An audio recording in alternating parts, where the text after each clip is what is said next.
rashin iya turanci ya ja Maryam Yahaya tsokana.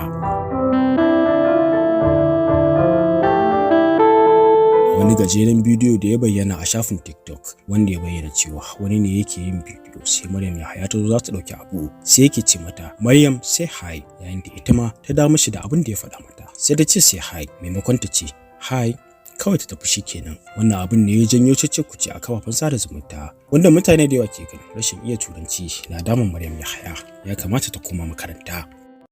Hola, say hi, say hi, say hi, say hi, no hi, no hi.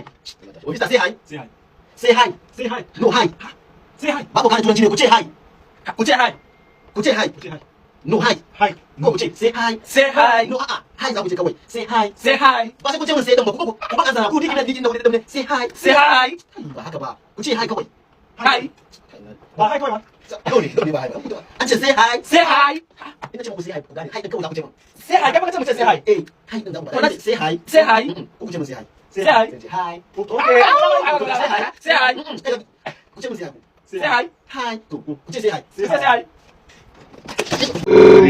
Maryam, say hi. Say hi. Usman, say hi. say hi Say hi. say hi Allah ka kare Maryam ya yi da alama.